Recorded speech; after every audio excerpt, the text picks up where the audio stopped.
You know what a Potemkin village is, don't you? It's a fake. It's something to show off to foreign media to, well, to lie about the way things really are. And that's what this so-called Media Freedom Conference, co-sponsored by the governments of Canada and the UK, has been. This is the second day of the conference, and I am convinced that the purpose of the conference is to further the globalist agenda that Justin Trudeau is definitely part of, and I'm afraid the United Kingdom must be too, but many others, and which is to divide the world's media into two parts: those that are controlled and subsidized by government, and those that are marginalized, demonized, and banned by government, with nothing left in between. No independent media, no free media, no dissident media, just approved media and banned media. Now, you might think that sounds astonishing. How could the governments of Canada and the United Kingdom abide that? Well, I'm telling you that for the last 48 hours, I've observed it with my own eyes. I've listened to dozens, probably 24 hours of conversations, or maybe not quite that much. And the ideas of freedom, what it means to be free, have been incidental. Maybe 20 minutes out of all the talk I've heard. Much more common is the talk of banning fake news and disinformation. But what is fake news or disinformation other than something someone disagrees with? I think the theory of man-made global warming is fake news and disinformation. I think the theory of Trump-Russia collusion is fake news, and I think it was proven that way.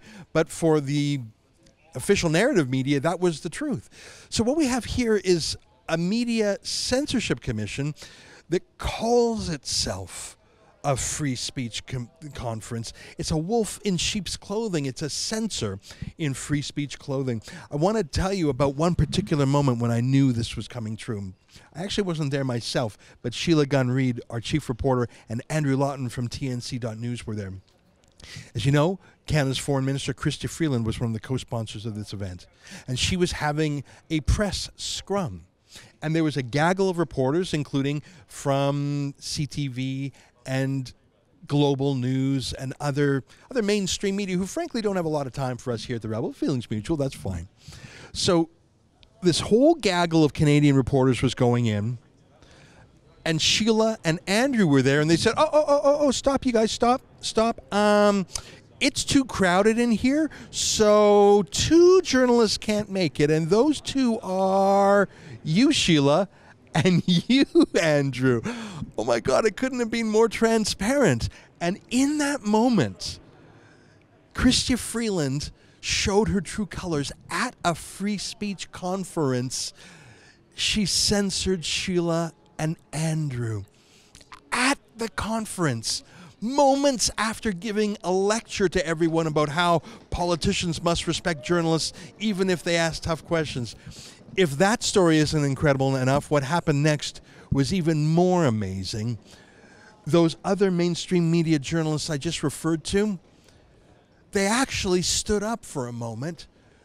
For us, maybe, but for free speech, for sure. And they all said, if Sheila and Andrew aren't going in, we aren't going in. And not just that, it wasn't just the Canadians. An Al Jazeera reporter said that. Stop and think about that for 1 second. A government broadcaster, a government journalist from the state broadcaster of Qatar, an odious dictatorship, had more free speech in his blood than Chrystia Freeland, the co-chair of this conference. Here, our friend Sheila Gunn-Reid was right there with her camera. Take a look at how that went down. So, Global Mail, Global, CTV, Al Jazeera, CBC, and the National Freedom with me, please. And the others? What about the rest? The rest of us? The rest will have to see that. No, I think we No, all go. that's No. nonsense. No, That is nonsense. All go. Let's Take us to the room, and we can see if we can. No, we're not going, Brittany. We're just not. We're all going. This is a media freedom conference. Yeah, this is We ridiculous. just don't do that. Yeah, we're not going then.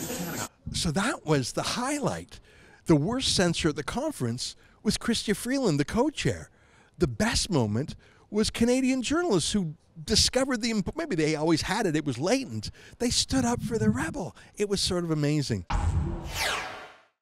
That's an excerpt from the Ezra Levant show. Every day I do a video monologue and then I interview an interesting guest.